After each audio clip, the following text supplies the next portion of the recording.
my mom came into the room and she's like, look at my phone. And then I couldn't see it, so I had to look at mine. I'm like, oh. I can't bet against Tom Brady. I have the Bucks winning 31-27 and Tom Brady going to his 10th championship. Yeah, and I really think the Clippers' chance to win the championship was last year.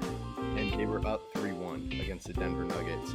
Chris Paul is one of the most underrated players of all time. He's been the best player wherever he goes, and that includes with the Rockets. You said you can't bet against Tom Brady, and as a Cowboys fan and what I just did last weekend, I am not going to bet against Aaron Rodgers. Yeah, Connor McDavid, Leon Draisaitl. I mean, that's all I can really say. There's two of the top 5 players in the league, and they are very, very good. Hello, I'm Taylor Hearn, and you listen to the Outsiders' Opinions with Kevin and Austin. What's up, y'all? Welcome to our MLB Opinions of the Week. I'm Kevin. I'm joined by the man that your team was accused of this long time ago, as they are not.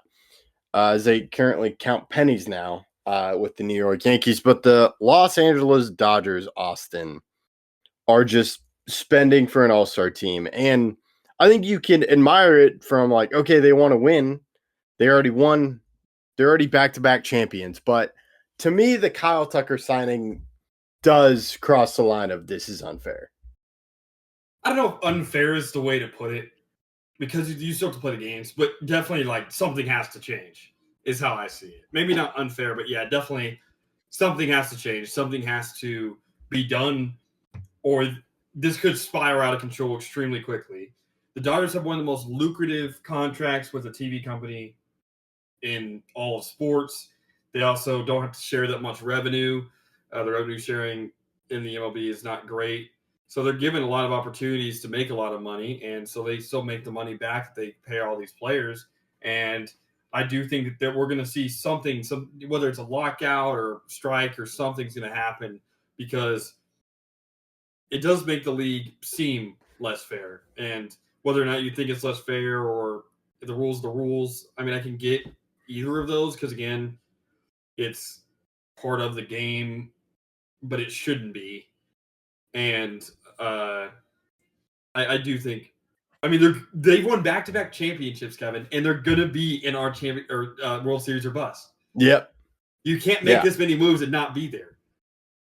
And you can't put this much financial risk into it because the check's gonna come. They deferred more money, and to me, that's where this was kind of previous moves. It's like, okay, yes, but you still have to play the games.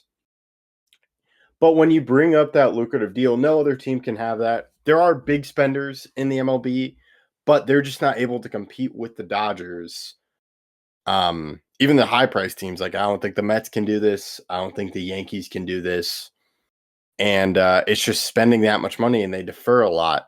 So that is to where something needs to change. Because I do like the ability of, yes, some, like the Cleveland Guardians don't spend a lot, but they're still productive. Same thing with the Brewers. But does question, yes, you still have to play the games, but there is an advantage when you have a lot of guys that were all-stars and top-tier players on other teams, and you bring them to your team.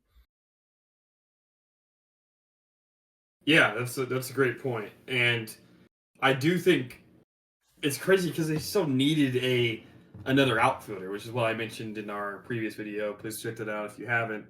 But I do think they needed it, and now it seems like they have almost an all-star team with just their position players, which is a crazy thing to think about. Not only just the money they're spending, but also just how good the players are.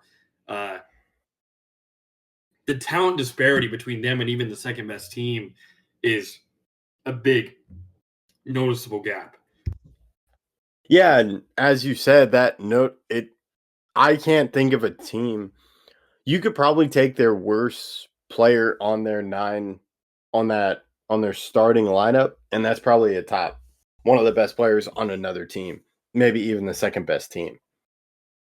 I don't know if you take the 9th guy and he's one of the best players on the second best team, but definitely they have a starting caliber player at every position, a player that would start on almost every team at every position, and that allows them that if one player's having a bad night, the other people can step up. So to beat them, they have to have a lot of great players have bad nights, or your guys just to be that much better that night, which is a very tall task when you're playing a team that's this good. Yeah, and you can go to the World Series, this past World Series, with the Blue Jays. The Blue Jays took the Dodgers 2-7. They had a great lineup, but it was not as stacked as the Dodgers lineup. And the Blue Jays took them to extra innings, but the guy that the Dodgers had was Freddie Freeman, who's one of the best first basemen, if not the best first baseman in the league. And he was their guy that he had in the extra innings win. And it just makes it so difficult when you have Shohei Ohtani, Freddie Freeman, Mookie Betts. Now you add Kyle Tucker into that mix. Their starting pitching is incredible. It's hard to pinpoint. They're all going to have bad nights for you to have a chance. Yeah. It's going to be hard. I'm very interested to see, but this is definitely the first team in any of our histories that have won back-to-back championships, and it's going to be in our World Series or championship or bust because, I mean, we've had the Lightning repeat, and we didn't have them. We had Florida Panthers repeat, and we didn't have them. There's been a lot of teams that have the Chiefs won back-to-back, and we didn't have them this past year or the year before that because you're not expected to win 3 straight. Well, this is maybe the first team ever that is. It's a disappointment if they don't three-peat. Yep. Yeah. Oh, yeah. It's a disappointment, and you at least have to make it to that World Series. If you're not, it's like you're spending so much money. Why? How'd you not make it? Yeah.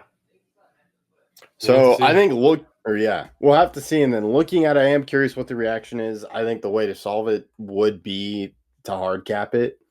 Like you can't, and you have to get rid of the deferred. It's hard though, because they've already agreed to a contract. I mean, is the MLB going to void a contract with the deferred? I don't know. I don't know how you fix it. I think the MLB has really, really messed themselves up. Yeah, I think it's tough. But I do think you have to change it from them not, because they won back-to-back. And yes, they need an outfield spot. But they decided to go, we're just going to do it again. We'll get the best outfielder out there. Well, there's no penalty for them. I don't blame the Dodgers.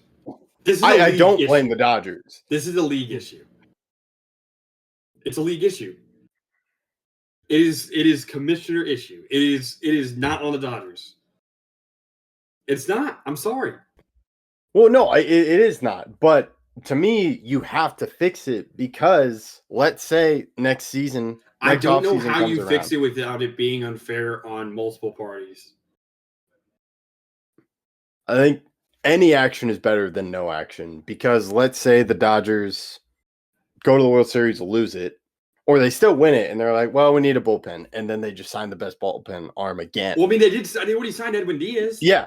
Yeah, so that's what I'm saying is kind of if you're the MLB, it's like, okay, they won back-to-back. We can't expect them to just go after the best guy, and then they do, and they sign him. I think you have to. I don't know how you fix it. Because you can't just tell them to trade their guys. Because, again, I told you before we recorded, I don't know how the other teams are not just like, okay, we'll give you one low A player for Kyle Tucker. And if all the teams offered that, well, then the Dodgers are just screwed because there's nothing you can do for a player that's making that much money. It's hard to get anything back for those players, even prospect-wise. And then, again, telling them they can't do the deferred, well, they've already signed those contracts. Like, those are already contracts. You may just have to grandfather, like, no more deferred contracts. Yes, but then the Dodgers are at an advantage because they're the only team playing under the rules. It's not really a grant. I mean, there are other teams that have had deferred money, and they're not the only team, but they're the main culprit. Yeah. It is a tricky spot, but to me, you have to stop what they're doing. And maybe it's going to be bad. I do think now, kind of whatever the action is, there is going to be a historical talk about it, like a 30 for 30 or a documentary about just what this MLB year, like these years were like for these teams. Yeah. I don't know. So Let's just say there's going to be a lot of Hall of Famers that have a Dodgers cap on. Yep. Yeah, and I am curious kind of what do the other team and players think of guys that just go sign there?